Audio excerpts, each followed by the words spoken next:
say a last name because everybody knows me. Staley, okay? I won't be rebellious. I won't roll my eyes because I got convicted of that the other day when you spoke of that. Because I do it a lot.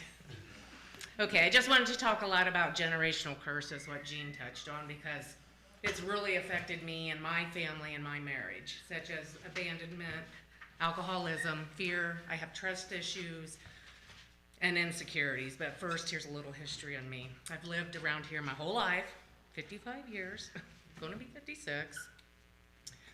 I have an older brother and I have a twin brother. Growing up as a child, I don't remember a whole lot growing up because I think I choose to block everything out, but my brothers can tell you everything. Mom and Dad, they got divorced when we was like 3 or 4 because my dad was really, really abusive to Mom. I don't know about his kids because I don't remember, but I'm sure.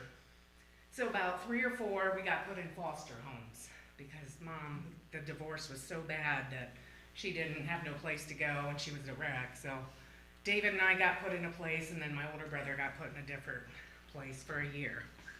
And then throughout all that, you know, with Dad's abusiveness, you know, pointing guns at my mom and beating her. And at one point he kidnapped us from Mom for like a month and she never knew where we was. He was an alcoholic, but you know, I forgive my dad for all that.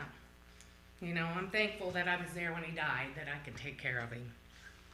So when they got divorced, we ended up, you know, in nursing homes. We ended up in nursing homes, foster homes. And after that, you know, Mom got us back. We grew up some, and we were poor. You know, we were poor. So us kids had to shovel snow, do whatever we wanted to make money. And it reminds me of you and your basketball. I was a good sport and couldn't go far in basketball because we couldn't afford shoes. So when you talk about that, it's like, oh gosh, I feel like a female Danny. You know? Man, that's Pastor Danny. But you know, we got through that. No big deal. You know, my mom quit school in 5th grade, my dad 6th. Every one of us kids quit school. I quit school, my brothers quit school, my son quit school, so there goes them curses. You know, with, you know, lack of, but I did go back and get my GED, and I got that at Baja. I think Mike helped force that a little bit on me when we got together. But then as we got older, in our teenage years, my mom meets another guy. And all good so far, but then he's an alcoholic. So they were together for a while, but then we started being rebellious. We were teenagers. We'd sneak, we'd go party, we'd go do whatever. We wouldn't listen. Not me, though. I didn't sneak out of the house, just the boys. So throughout all that, at 16, I become sexually active. At 17, I got pregnant with a guy that was 6 years older than me. So later in the pregnancy, my mom's boyfriend's drunk. I don't know, I'm about 7, 8 months. Calls me in the front room when Mom and him are in there, and he's, you know, puts his hands on my stomach, and, you know, he's drunk, and he was crazy anyway.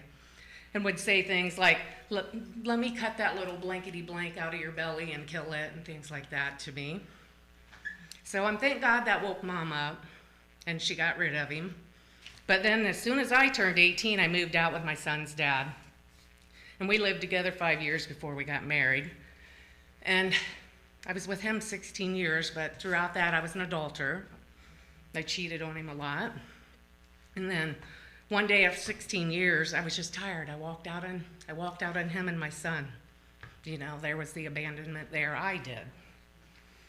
I didn't care anymore, you know. I just wanted nobody to tell me what to do. I become rebellious. I started running the bars. I was a drunk for 6 days a week. Working though, I worked. But, you know, I mean, I stayed drunk every night after work.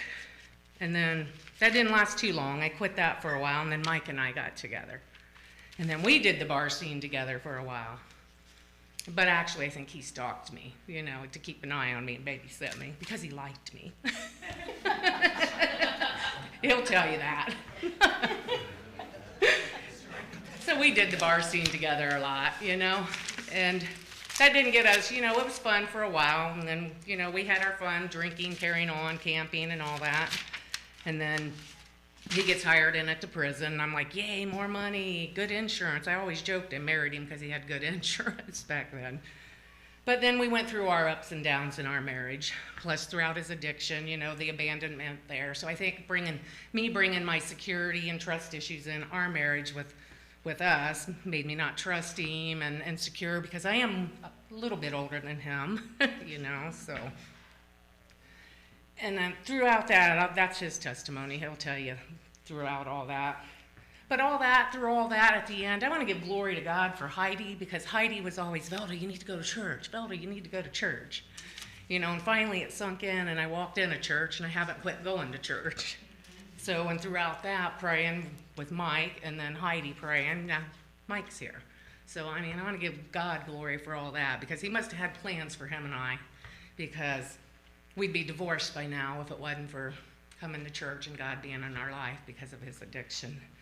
But then finally submitting to God, that song Sunday, Jesus, Have It All, when they were singing that, and I was back there, and I was like, do I have it all, Velda?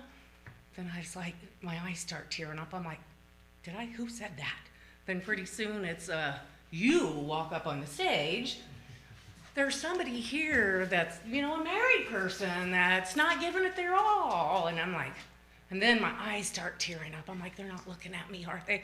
Then I like glance out and look over at Mike, and I'm like, I think that's for me. And then you're up here, and it had to be, because you said God told you somebody's not giving it all in their marriage. Now it's me, you know, I've got so many Jericho wall build up throughout all of this in my life that Sunday, I think it's when it broke, like when you come up here, like somebody's not giving it all in their marriage, and I'm like, that's me. So, and then I had to swallow my pride. Mike and I, then we come up to the altar. So, that's all I have. That's awesome.